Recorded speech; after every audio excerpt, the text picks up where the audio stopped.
Hello, and welcome to a new series of Fragmentarium video conferences. I am your host, Bill Duba, and today we are having the first of two roundtables in which researchers working on fragment projects discuss their work and the challenges of cataloging fragments.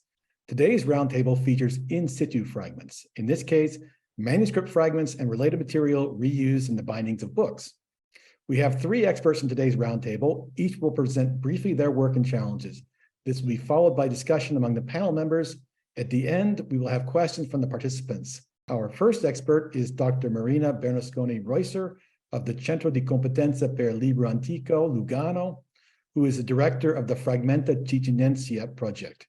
Dr. Bernasconi Reusser, the floor is yours. Good evening, good afternoon to everyone, and thank you, Bill, for giving me the possibility to present our project. The project Ticinensia Dissecta, launched in 2020, inventories, catalogs, and studies medieval manuscripts fragments in Latin script preserved in libraries and archives in the canton of Ticino in Switzerland, with a focus in particular on in-situ fragments. This material is almost unknown and not at all spectacular. Until now, it has never been studied or even considered, as it poses several challenges to researchers and rarely gratifies with exceptional discoveries. The canton of Ticino is the southernmost canton in Switzerland, and its culture and language are Italian, until the beginning of the 16th century, when it was gradually placed under the control of the cantons of German-speaking Switzerland. It was historically and politically associated with the historical events of nearby Lombardy. From an ecclesiastical point of view, the territory was divided between the dioceses of Como and Milan. Apart from a sporadic Benedictine presence, the most important religious order present in the territory were the Franciscans, who founded convents in Locarno and Lugano in the first half of the 13th century. Since very few entire manuscripts have been preserved in Ticino, the inventory and study of fragments will considerably expand our until now scarce knowledge of the possible production, circulation, and use of manuscript during the Middle Ages in this territory. The project Ticinensia Dissecta was conceived and it's continued by the Centro di competenza per il libro antico, which was founded in 2015 at the Biblioteca Salita dei Frati in Lugano, located in a Capuchin convent. The Centro has long been involved in raising the awareness of collections of medieval and early modern books, especially those of the Capuchin, who have taken over the convents of the Franciscan. Among the most important collections that have been catalogued so far is that of the convent of the Madonna del Sasso in Orselina, above Locarno. The book collections are catalogued in the Sistema Bibliotecario Ticinese, the Ticino Library Network. During cataloging, the presence of fragments in the bindings is noted and reporting using a controlled vocabulary. So, frammento manoscritto, indorsatura con rinforzi o de coperta in manoscritto membranaceo di recupero. And so, in the system, it's thus possible to search for, find, and enumerate all volumes in whose binding there are fragments. For the library of Madonna del Sasso, we have the following data. Out of a total of 12,136 volumes, of which approximately 3,100 were published before the end of the 18th century, we have circa 182 fragments in situ. Of these 182 volumes, as you can see in the slide, only 2 are incunabula. 135 are 16th century editions, 28 are 17th century editions, with a clear prevalence, therefore, of the reuse of fragments in 16th century edition, the so-called Cinquecentine. 2 photo campaigns have so far been organized for publication in Fragmentarium. The selected volumes are ordered by format to facilitate the work of the photographer, who does not have to adjust the camera lens each time. The photographer is also given a precise list of the number of and position of the fragments in each volume. These are photographed with a ruler, sometimes a rigid one, sometimes a flexible one, and of course a color checker. So far, we have published 67 fragments in Fragmentarium and have as many more in preparation in the CMS. The most common type of reuse, including the still unpublished fragments, is that of spine lining. So far, 123 cases, followed by the use of the fragment as a cover or wrapper, 99 cases. Spine linings are almost exclusively located on the spine. These are rectangles of parchment placed between the nerves of the spine. For their description and studies, they are numbered from top to bottom according to the direction of the host volume, without considering the orientation of the writing or the sequence of the text, and described in this order. The use of fragments as covers is instead conditioned by the format of the volume to be covered. In some cases, fragments from several manuscripts were used, as you can see here, where the spine lining are from a 14th century codex and the cover from a 15th century humanist manuscript. It remains, of course, to clarify whether the bookbinders had a wide range of written parchment remnants at their disposal, or whether the cover was applied later, perhaps renewing an earlier one. Of course, in Fragmentarium, we will have 2 different documents for these 2 fragments. In our Capucine libraries, flexible floppy bindings are very common, where the parchment is not glued on wooden or carton boards, but simply folded over paper or carton plates, as you can see below left. Often they are partially detached, allowing the fragments placed as reinforcement on the back to be seen. In some cases, as you see on the right side, we entered the half-open back with an endoscopic camera that allowed us to take images of the most hidden fragments. Sometimes we were able to identify the text, sometimes we only could determine or verify the presence of the fragment while maintaining the integrity of the binding. Regarding the type of text, a lot of fragments are from legal works. Except for a few older ones, they are dated to between the 14th and 15th centuries and are mostly of Italian origin.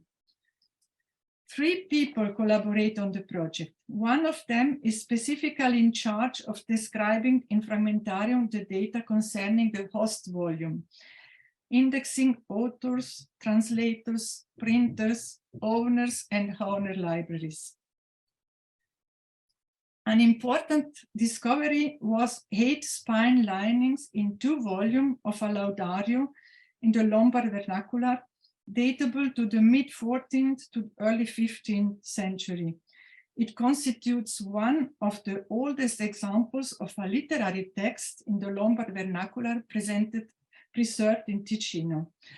The laudario is a book containing lauds, vernacular songs, to be recited daily and used in the confraternities in Italy. In studying these fragments, we realized that we should not overlook the information in the host volume, especially the fly leaves and the paste down, and the possible presence of a watermark. In this case of the laudario, the 2 host volumes were printed in Venice in 1571, but they have a watermark in the fly leaves that can be placed in the Milanese area at the end of the 16th century. The volumes probably received their current binding in the Lombard area, and the parchment fragments were inserted at that time and that place.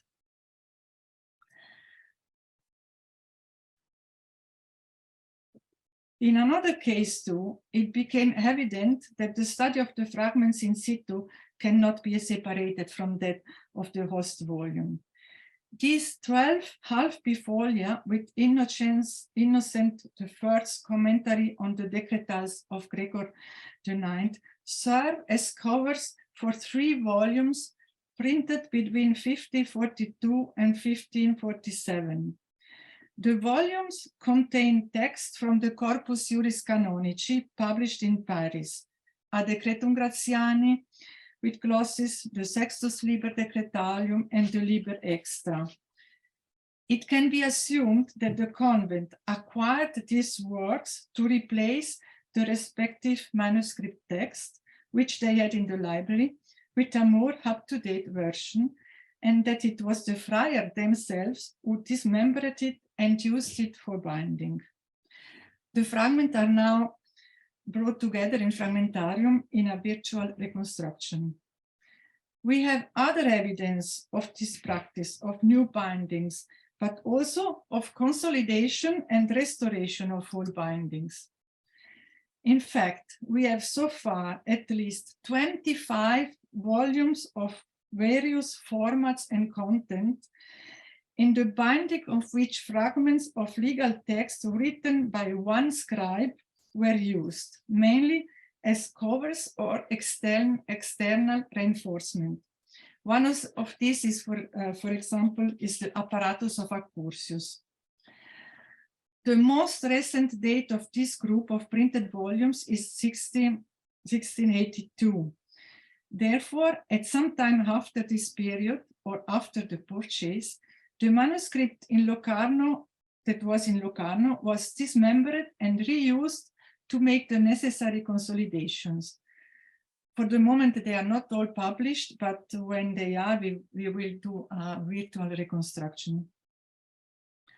And finally, there was no lack of pleasant discoveries, such as these 2 small bookmarks consisting of a strip of parchment in the shape of a triangle with an engraving in the center to be applied in the chosen page. They were found in a 17th century work in 2 volumes, and of course, we had to give them a new shelf mark.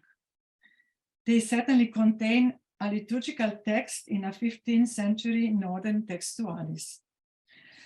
To conclude, the project continues with the analysis of the volumes in the library of the Madonna del Sasso in Urselina, but with the hope of involving other libraries and archives in Ticino. The first results demonstrate that the presence and circulation of manuscripts were more extensive than what surviving codices in the region might suggest, and show the merit of further investigation. Thank you for your attention. And thank you, Dr. Bernasconi Reusser. Next, we have Professor Adinel Dincă of the Universitatea Babeş-Bolyai in Cluj-Napoca, who is director of the project Literacy and Literary Culture in Mediaș in the 14th to 16th centuries. Professor Dincă. Thank you very much, Bill. Thank you, Bill, for inviting me. I'm not that grateful for giving me those 10 minutes, which are hardly enough time to deal with the matter at hand. So I need to start this short presentation in a very abrupt manner. 10 minutes may offer just a taste of the research initiative I'm currently involved in. This is why now I will focus on the storytelling revolving around this complex investigation and refrain myself on purpose from further analytical assumptions concerning identifications and dating discussions about paleographical quirks or bookbinding details. Because there is no time for such digressions, and mainly because research is still in its early phase of development. For many of us attending the meeting about fragments of medieval manuscripts, the expression in situ defines various forms of previous textual entities that are still attached to a different later vehicle, textual carrier, textual vehicle, or host unit. But whenever a collection of such host units preserving fragments is still extant close to the environment that created it in its initial place, the meaning of the expression in situ is obviously enriched. Such a proximity to the creator opens perspectives of investigation and understanding that are difficult to reconstruct otherwise in a more recent miscellaneous archival library.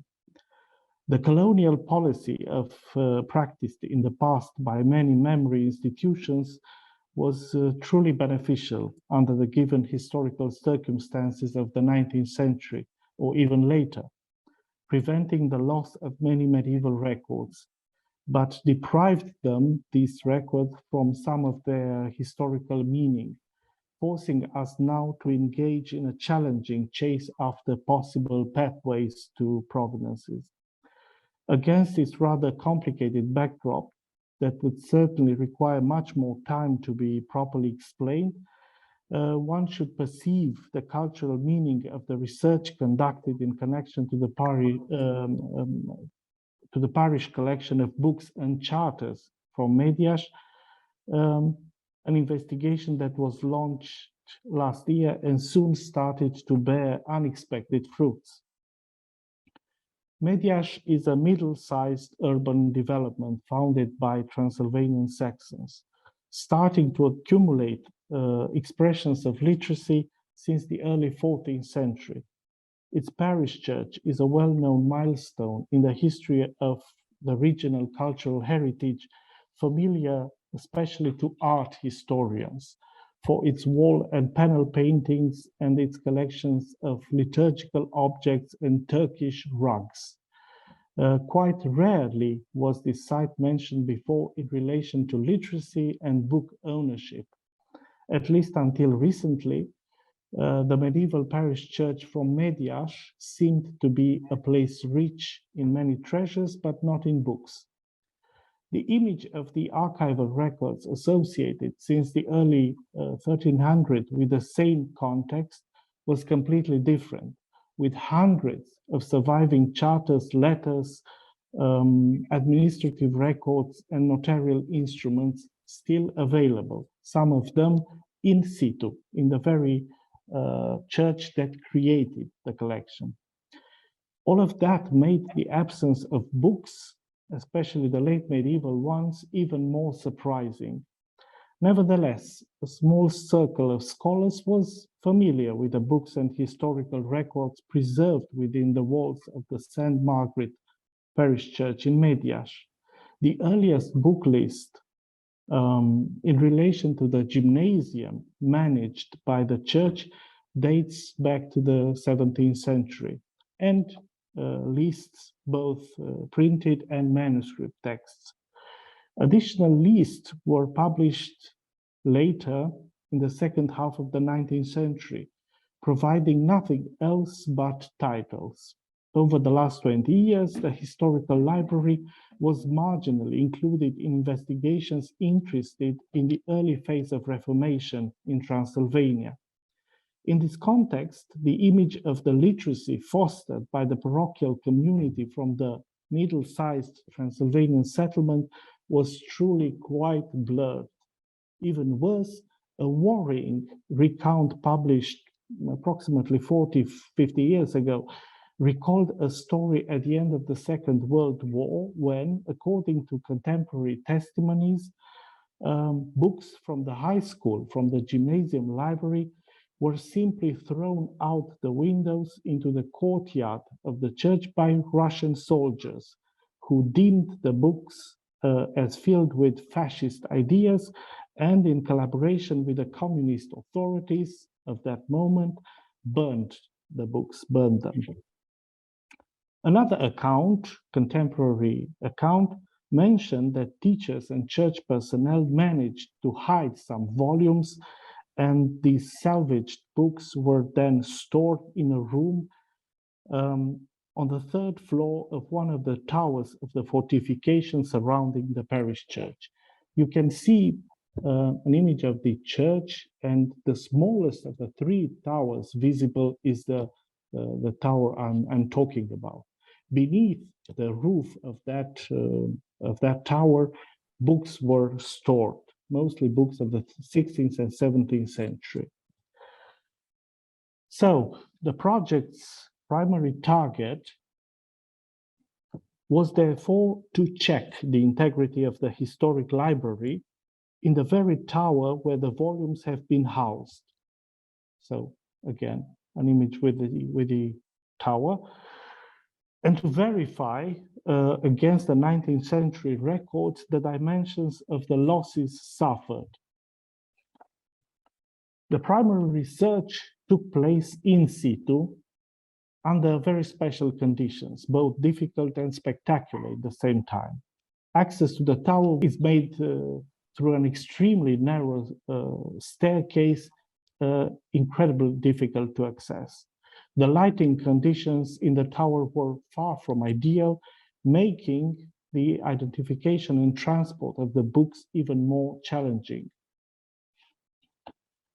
Approximately 150 books printed before 1600 were identified, alongside with 80 to 100 charters and administrative records, most of them surprisingly in a very good state of preservation.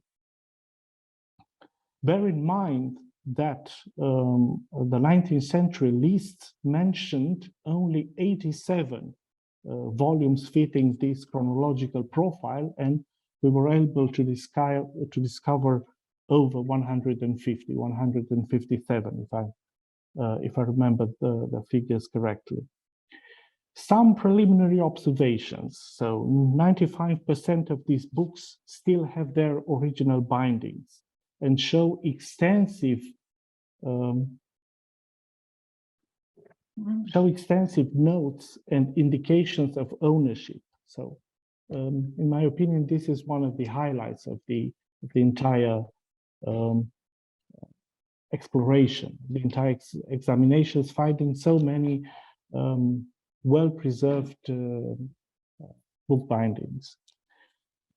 Many volumes, most of the volumes were used in elementary school practice for teaching grammar, for discussing, commenting the Bible.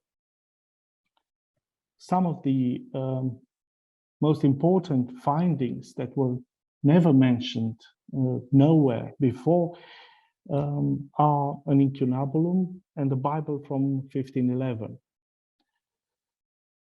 And now a very short note on the fragments, mostly reused as wrappers of books and or administrative records. Quite an impressive collection of church warden count books, for example. Just an overview about the location of such remnants of discarded books.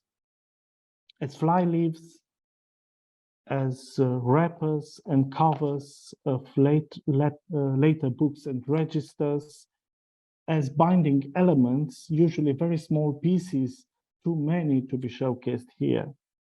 As peculiar occurrences, a royal charter repurposed, and a nice piece of decorated paper. I'm just discovering this fascinating universe of Buntpapiere, of painted, decorated paper. In terms of chronology, the collection is surprisingly comprehensive, from Carolingian to high and late medieval fragments. At its phase of research, combining the preliminary results of the investigations conducted in the church and the research in the State Archive from Sibiu, Hermannstadt, brings the number of individual pre-Reformation fragments to 40, without counting those small fragments preserved in one way, one form or the other within the books. All of them associated with the parish church from Mediaș in a quite clear historical context. The figure alone reshapes the understanding of literacy and book ownership for a churchly environment that previously had been, at best, loosely associated with a book-based literate behavior. Certainly, every fragment deserves a special scholarly treatment, being, as we speak, carefully described. Some of these fragments allow already preliminary observations concerning their cultural meaning, as for example, the wrapper of a paper quire that records a trial at the end of the 15th century. The juridical development seems to be penned down as a small notebook by a local notary public who used as covers a bifolium from a legal commentary, apparently a 14th century university text. This instance serves as an interesting proof related to the phenomenon of discarding manuscripts upon the arrival of the printed text. So not only the Reformation is to blame here. I already discussed in another context how printed grammars replaced their earlier manuscript counterparts. Something similar could have happened in other areas of knowledge as well. So to wrap up a bit the entire discussion, why is this local landscape of literacy important? Obviously, it adds a lot of value and information to regional history. However, it is not insignificant for wider contexts either. With the help of this recombined collection, archives, libraries, one can make valuable observations concerning the choices made within a well-defined area about preservation, selection, and discarding of written records, regardless of their nature, either charters or books. Cultural recycling practices are choices of resource management, not a mere process of destruction, which, by the way, should be little by little eliminated from our vocabulary when dealing with repurposed pieces of parchment and paper. Thank you. And thank you, Professor Dincă.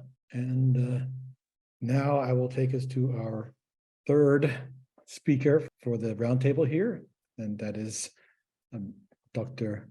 Alessandra Molinari of the Università di Urbino and director of the project Textus Invisibilis. Dr. Molinari. Thank you, William. Thank you for introducing me, and thank you to all of you for being here. Okay, so I'm going to start.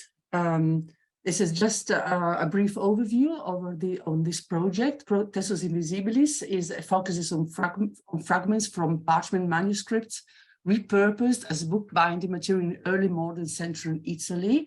You can see it here. And the setting of our work is in this area. This is the Northern Marche, and we are working in all these in historical libraries and archives, including state archives in these towns, especially in Urbino, where the whole project started in 2010. As many of you are also in your projects, we have multiple sources of typologies of fragments coming from documents and codices from between the 12th and 16th centuries in many languages. Hebrew, Old French, Old High German, Middle Dutch, and of course Latin, medieval Latin, classical Latin, and the Italic vulgar idioms in the dialects in that area. And it is a project that aims to recover fragments from bindings without detaching them, make them readable, identify the text, join the members dissected together to reconstruct the intact units or the image of the intact units, codices and diplomatic documents and make them accessible through a multimedia database and digital editions. We're going to use the software, especially the software edition visualization technology. It started as an individual project. I mean, my project, so to say, when I first found these fragments, this sort of evidence in the Urbino State Archive. And then it gradually became a collaborative project with institutional and individual collaborations between universities, Italian and European universities, other projects such as Books Within Books. That was our earliest partner, institutional partner beside the State Archive, the State Archive of Pesaro. And then, of course, third, very important partner is the so-called Unione Montana del Cata e Nerone, in which administers all the bibliography, the library system of the Northern Marche, and then also, of course, individual collaborations with scholars from all over the world. So far, it has been funded, especially by the Ministero della Cultura, the Italian Ministry of Culture, and the Marche administration, for example, the Unione Montana del Cata e Nerone, and of course by my university. So, and when I first came into the State Archive, it was a chance discovery. I had no idea, to be honest.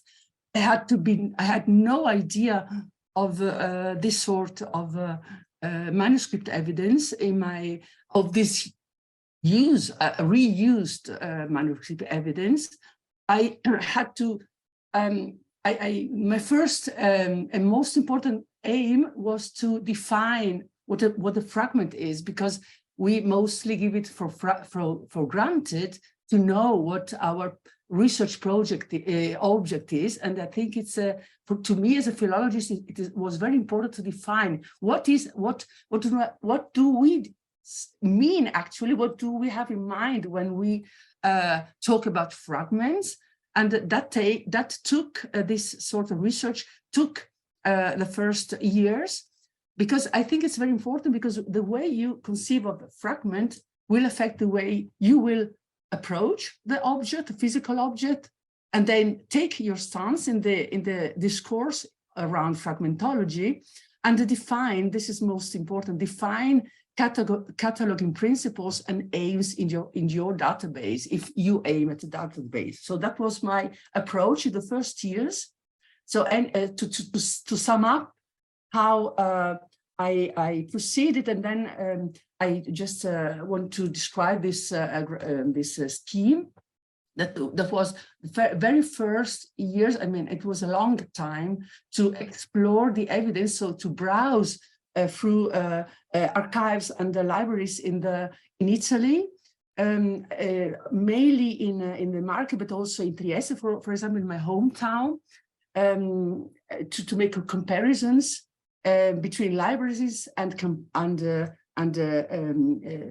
evidence in archives. And also, of course, dive myself into scholarship, philological scholarship, heritage, heritage scholarships, and so on.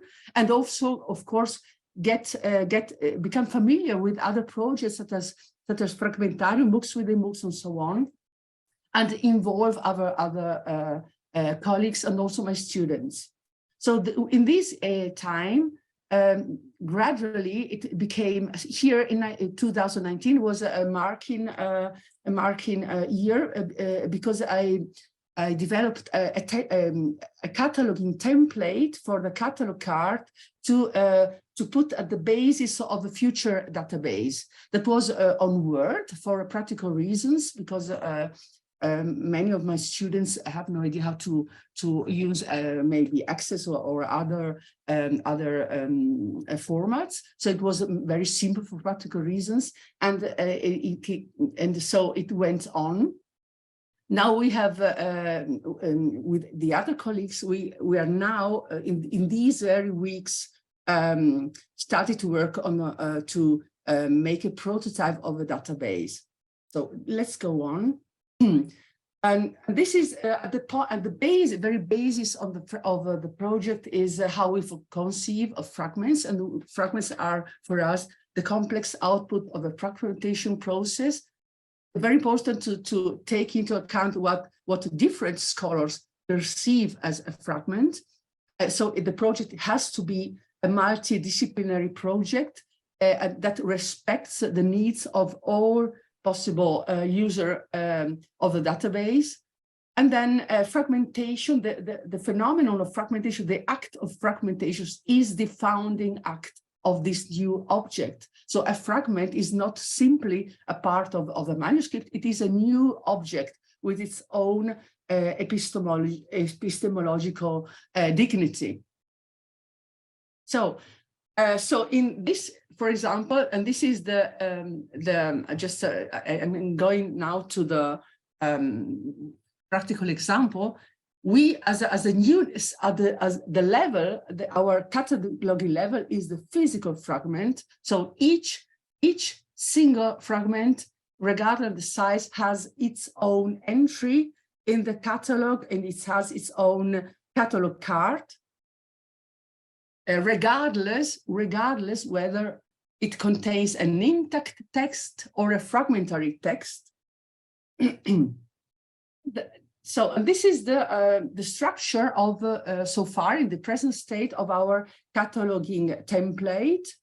In the first area, and this is considered as a premise to designing the database. Then the first area, there's we put a strong stress on the relationship between the fragment and its holding environment and its host object.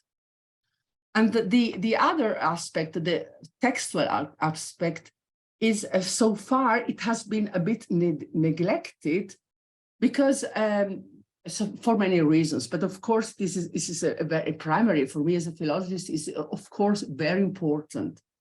But for the needs of this research project, it was more important to stress, to focus first on these two aspects, these two levels. So the first area of our cataloging template is the fragment in its holding environment. And the second area is the documental unit fragment host object. So the fragment and host object together as a cataloging object. And then the third area, it contains the description, the external and internal description of the fragment itself, regardless the host volume. Okay. Now, I would like to give you a concrete example, starting from one piece of evidence. The fragment, this one, I'm going to describe this one, 1A. We have given this fragment the signature SASU notary fonts 1A. This string is a combination of the acronym of the official acronym of the State Archive, the holding subject. So Sezione Archivio di Stato di Urbino, this is official name you find on the information system of the Sistema Archivistico Nazionale. And so the second one is where I can find it. If a database user would like to find and take it into her or his hands, the fragment, where do we find it? So it has to be easy to find it physically. So notary fonts, Fondo Notarile of the State Archive in Urbino. And it is here, I took the photo after taking the folder away from it. So this space is, this is the folder that was taken from here. This folder contains 3 registers by a notary called Vanni Simone. That was the first notary we'll be talking about right now in the next slides, and this is the register 2 is the first one compiled by him, drawn up by him. This is register 1, and it was dismembered into A and B, and it is by another notary. It is earlier, but it was added later to the fonts. So, but this host register contains actually two fragments, possibly, very probably, two membra disiecta from the same antiphonary. We are not totally sure right now because of some aspects. Maybe I can go back to this later. So, but this is why. So we decided to name it 1A and 1B because this is the first occurrence in these fonts. This is the first host object where we can find reused fragments. So the second register is the first host volume. So we write 1 because it's the first, 1A because there are at least two fragments here in this book binding. And this is how we enter this in the cataloging templates. We entered it here in the second entry.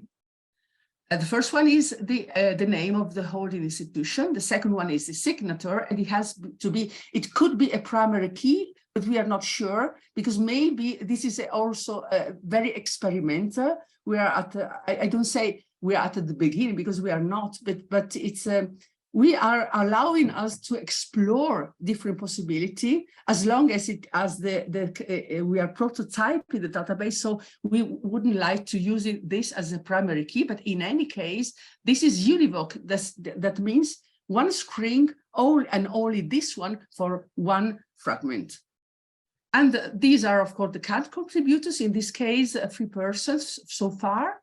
And then the fourth area in the fourth section, in the first area, is where do I find it? And we just very simply copy the information from the collocation for the signature of the host object. The second area is a very complex one. I would like only to focus on 2 aspects, 2 sections, because they are the most important for a philologist. The first one is the historical relationship of the fragment to its host object. For obvious reason, it helps us to reconstruct when it was used as the book binding, as the cover in this case, because it might help us find other membra disiecta. If we have information on this binder, on the year when it was used in the book binding, we may search. We have evidence to search for the other membra disiecta, possibly used by the same book binders in the town. So in this case, we try not to destroy it. We are using for now our bare eyes, no other instruments. This is the university. Our university is investing in acquiring, and it has already, but it's a very recent acquisition of instruments, infrastructures to the diagnostic infrastructure to investigate into the internal structure of the binding, but so far also to give the possibility to anyone to collaborate. We are working with our eyes and so that's what I'm saying now is a result, is the output of our of the first stage of our analysis. In this case, one stitching thread was used to stitch together, and in one stitching operation, both the gathering and the binding to the gathering, the cover to the gathering. So there was no first we stitch together, we stitch the single gathering, and then we stitch together the set, the whole gathering set, and then the binding, but together in one same operation. So we are sure that was the original binding. and it is from the year. If you see it here, this is the other very important information. This the varia, the annotazione the information we can gain from the writers and notes that have nothing to do with the intrinsic content of the fragment itself. They have to do with the later, with this recycling praxis and with the contextual. These are contextual information that are very important for us. Obviously, you all know why. So this, we know that it was bound to this. This volume was made in these years. The second date, of course, and so we know where to place it chronologically, and so we have a starting point to search for other fragments. So, of course, localizing binders helps finding membra disiecta now scattered in other fonts of the town. And we are quite, actually we are lucky because we know we have a former colleague of our university found in 2011, she found the so-called Statuta Registri. This is an act, a deed by Guido Antonio de Voltefeltro. He was a count of the then later dukedom of Montefeltro. It was before some decades before Federico, the famous and best known Federico de Montefeltro, and he disposed that Urbino had prescribed that Urbino had to preserve carefully its governance documents, any kind of from whatsoever, so notary documents, but also the justice documents. They had to be preserved carefully. And so so he gave very precise information, for also that how they had to be bound. So that it is also all described, and the binding manufacturers actually respect the one we have. They respect his instructions.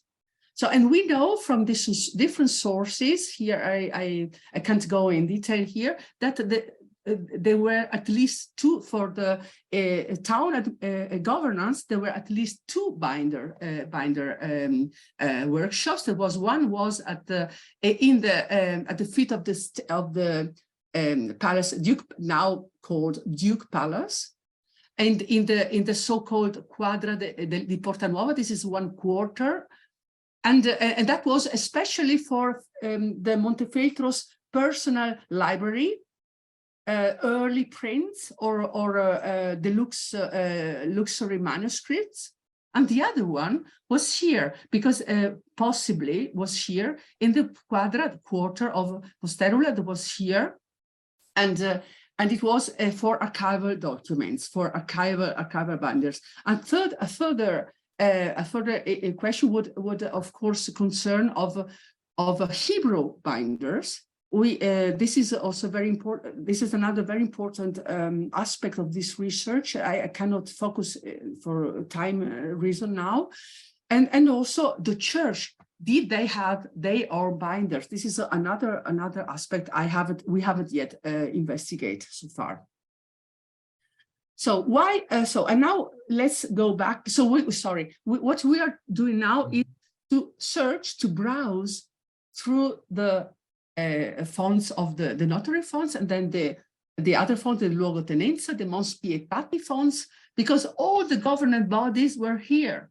So we hope that they all went to the same binders. We hope. And then we have, let's go briefly to the third area of the intended database, so to say. So that describes the fragment as material, codicological, and textual item in itself, and tries to reconstruct the original features of the document in this state prior to fragmentation. We have, I just focus of course, it is much more complex, this area, but I will focus on 4 aspects because they are important for our aim to provide digital editions for the most important of them. So to gather as a practical way to gather together Membra di Siecta is to use this software that allows us also to provide either a diplomatic transcription only, or a semi-interpretative edition, or a critical edition. And this is a very good hub, so to say, and practical, because it allows us to link with each other the catalog cards. Thank you, Dr. Molinari, for this fascinating presentation, and thank all 3 of our presenters for such fascinating work. And as I stated beforehand, we are going to have a brief discussion with the members of the panel and then open it up to questions. First, I wanted to thank the speakers themselves, and if they had any observations or questions themselves that they'd like to raise.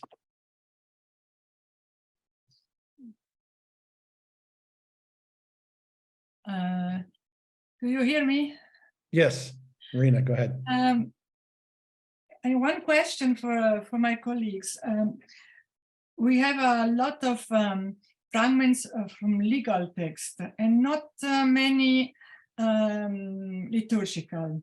But I want to ask if in Romania or in Italy they have perhaps more liturgical fragments or not. Because for us it's surprising. We have not a lot of liturgical manuscripts, fragments of liturgical manuscripts. And what is the case for the other 2 colleagues? Should I start? Please. Is that all right? Could I please join your research team? I'm very much interested in legal texts, so this is my area of utmost interest. So please tell me how quickly could I come to join your team? As far as I know, of course, my experience is rather limited in this area. The liturgical fragments are the most usual occurrences. So what would you usually find are liturgical pieces? I couldn't tell you how many or in terms of percentage, but the vast majority of the fragments are liturgical pieces. This is precisely what I wanted to show, to illustrate with my very brief example, was that usually the legal fragments are associated with legal contexts. So a notary public usually recycles some sort of a legal text or anything like that. There are a couple of very important collections of early 16th century books brought by former students from Bologna, from Padua, legal collections, most of them including fragments, 13th, 14th century fragments of legal text. So there must be a usual practice of recycling, of recycled legal text by legal advisors. So that's just an observation, and it would be worth investigating a little bit further into that direction. Thank you. Alessandra? Yes, you can hear me. We have in Urbino many legal documents as the fragments in the State Archive, and this is also with the Emma Batte and the Liconetta Biondi. I wrote an article on this because they are earlier than the most of the extant ones, and they will be helping the Urbino historiographer to reconstruct the history of medieval Urbino. So they are older, and this is very fascinating discovery. And as concerns, not only in Urbino, by the way, so Dincă documents seem to have been a common source of a book of recycling material in all the northern market. As concerns liturgical documents of liturgical fragments, of course, there are plenty. Maybe the most numerous, I would say, category. Mm-hmm. Yes, thank you. Thank you. I did have a question for you as well, just the philosophical one, because Adinel finished his talk with discussing how we should be looking at fragments and eliminate the notion of destruction of books from our vocabulary.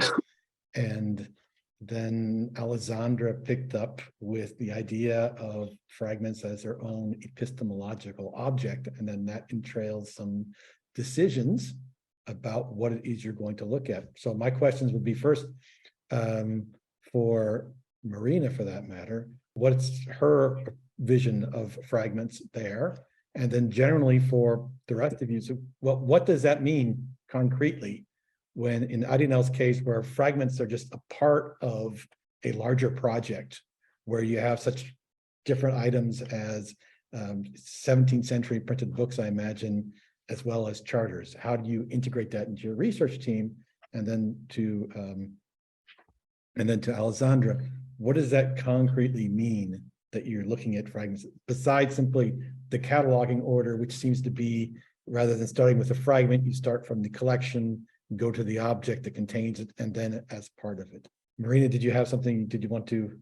I'm not sure if I understood your question, but as I said, for us it's very important to, we have in Ticino only 3-4 entire manuscripts only. Mm-hmm. And for us it's important to demonstrate that there were much more manuscript circulation and of all kinds of text and ages. And yes, but of course the territory is small and there were no Benedictine or so, and then we are happy with what we find. Okay, thank you. So and Adinel, how do you incorporate fragments? I mean, how does this fit in this project that you've got? Well, one option would be to ignore them, just to focus on something. But I could not resist the temptation to deal with that as well. So Transylvania is not something that can be compared with Italy, with France, with Germany, with this central point. So you must concentrate and you must use whatever you have at your disposal. So I will try to make a list of priority. As I see at this moment, the absolute priority would be the book bindings of the 16th century. That would be something that would also open some perspectives of analyzing the smaller fragments within the book bindings. Once we establish who the bookbinders were, that would be one way to approach and to negotiate a little bit better with the small resources that we have. And of course, then to use the most interesting aspects in terms of charters, letters, and fragments for articles, for papers. It won't be an doing all project approach. So we will just try to scavenge whatever we can from that within the next 2 years. So, and to open some possible approaches for the future, of course. Thank you, Alessandra. As for your question on what implication it has to acknowledge a fragment, its own epistemological dignity. It has also practical question, for example, when it comes to the issue whether you should detach or not detach a fragment from its host volume. And I can tell you an anecdote from some years ago. I discovered a fragment, a group of old French fragments, and I'm not expert in old French, but I could recognize that it was old French, and I sensed that it was an important witness. So I contacted some Romance philologists, colleagues of mine in Italy, and one of them wrote me an email, please ask the director of the State Archive on my behalf that they should be detached so that we can investigate them better. And they say, no, I'm sorry, I'm not going to do this, because otherwise we would, first of all, it's I think in my view, it's disrespectful of the historical object. And also it would be, for us philologists, it would be also of disadvantage because it would destroy the contextual information, for example, that of the stitching thread, as I told you, that would enable us or help us make it easier to find other fragments or to reconstruct the original codices. So that is a very important issue in Italian archives and libraries, and the whole cultural heritage debate. And it also helps. It was very enlightening. I had an insight that in Italy there's a very strong academic siloing, dividing philology from a cultural heritage that has many reasons, historical reasons. Such an object cannot be split because we would miss some important information even for our monodisciplinary research. So that was. Thank you very much. I think we can open the questions to the floor. If there's any of the participants that would like to ask a question or make a commentary on our three presenters' works. Now is your opportunity. I see that we did have in the chat already, Hein Gottschalk asked if there's a link to the holding library about this, and we'll talk to Dr. Molinari afterwards about if perhaps we can share that in the video afterwards. Can I ask? Yes, yeah, please go ahead. Rolf, and I have Michael Laird and Kivel Chim. Okay. Michael, go ahead. Rolf, sorry. There are various techniques these days to leave the fragments in situ and still read them. Like in Leiden, a couple of years ago, my colleague Eric Kwakkel, together with someone of the Technical University in Delft, used a macro XRF scanner, as is used in airports, to scan the luggage, and put books in it with bindings that were pre-1600. And it's not a quick scanner. It takes about a night to go very carefully, bit by bit, millimeter by millimeter, and then it is possible to extract the image of the fragment that is underneath the binding and read it. So, and there are also other techniques, as you may know perhaps, that are being used in medicine with operations. Mm-hmm. So you have glass fiber, very thin glass fiber, what shall I call them? Threads, tubes is the word perhaps, and you can put them inside the binding without doing hardly any damage and photograph what is inside. Yes, indeed. Well, thank you. And would any of our commentators want to comment on that? I know that Marina Bernasconi Reusser has been giving endoscopies to their spines. Yeah, into the spine. That's right. But there is only one problem. It's a money problem. Yeah, it's a money problem. Yes. Yeah. Okay, Kıvılcım. Thank you. These were all great. I'm so glad I was able to make it to this presentation. Excellent, amazing research you're all doing. I have so many questions, but I will limit to 2 if that's okay. Marina, I am so absolutely wonderful.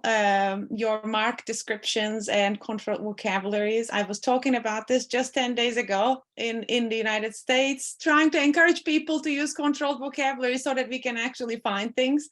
I was curious if you were, maybe you already know this, the project called Language of Bindings, Thesaurus. Because the aim there, so they have descriptions of various types of binding elements, and they do have linked open data, and they want to increase the corresponding in different languages. So they have English and some Dutch and some other languages at the moment, not for all terms. So I was wondering if you were interested in contributing, for example, it's not my project, but to kind of support that kind of a collaborative effort with already information that you have, because you have already identified different types, etc. I was also wondering, how much detail are you providing? Do you just say spine lining, or do you provide the type of spine lining? How granular is the data?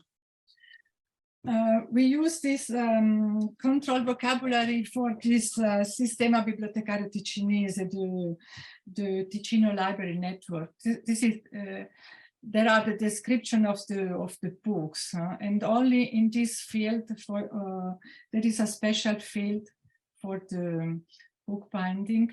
Yes, I saw that you use 590 field, which yes, is internal, yeah. Now is 563. Okay. Another. We use only very little number of words, only this, because the search is the easier. Yes. If you use only, and for instance, important is the word